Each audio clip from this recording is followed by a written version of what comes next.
Ballon d'Or জেতার পর এবার ফিফা বর্ষসেরা পুরস্কারও জেতার অপেক্ষায় রয়েছেন ওসমান দেমবেলে। গত মৌসুমটা স্বপ্নের মতো কাটে ফরাসি তারকার। দুর্দান্ত পারফরম্যান্সে পিএসজি জয় করে ট্রেবল, তাই দেমবেলের তালিকায় থাকা একেবারেই যৌক্তিক। দেমবেলে ছাড়াও 11 জনের সংক্ষিপ্ত তালিকায় বার্সেলোনার লামিনে ইয়ামাল, রাফিনহা ও পেদ্রি, বায়ার্ন মিউনিখের হ্যারি কেইন, রিয়াল মাদ্রিদের কিলিয়ান এমবাপ্পে, পিএসজির আশরাফ হাকিমি, নুনো মেন্ডেজ ও ভিতিনিয়া, লিভারপুলের মোহামেদ সালাহ ও চেলসির কোল পালমার।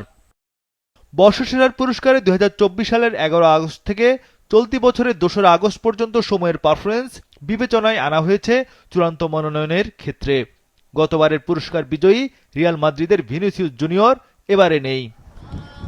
আগামীকাল রাত 11টায় ফিফা মহাদেশীয় ক্লাব ফুটবলের ফাইনাল, যেখানে লড়বে ফ্রান্সের পিএসজি ও ব্রাজিলের ক্লাব ফ্লেমেঙ্গো। তাই দুই দলের খেলোয়াড়, কোচ, কর্মকর্তা সহ 800 জন অতিথি থাকবেন ফিফা বর্ষসেরা অনুষ্ঠানে। অনেকের ধারণা ব্যালন ডিওর জেতা ওসমান দেমবেলের হাতেই উঠবে ফিফা বর্ষসেরার পুরস্কারও।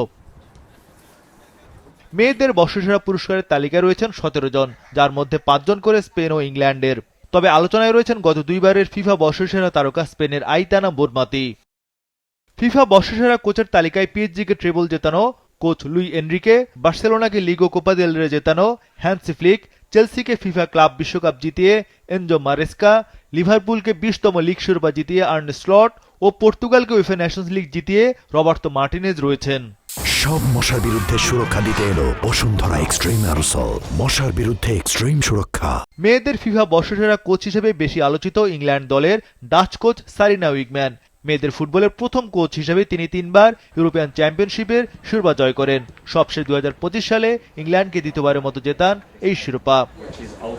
ফিফা ছেলেদের বর্ষসেরা গোল পুস্কাস অ্যাওয়ার্ডে মনোনয়ন পেয়েছে রিয়াল মাদ্রিদের বিপক্ষে ডেক্লান রাইসের দর্শনীয় ফ্রি-কিক গোল, লা লিগায় কাতালান ডার্বিতে ইয়ামালের গোল। এছাড়া তালিকায় রয়েছে ব্রাজিলের ঘরোয়া লিগে ভিতোরিয়া ক্লাবের আলেরান্দ্রোর দুর্দান্ত বাইসাইকেল কিক গোল।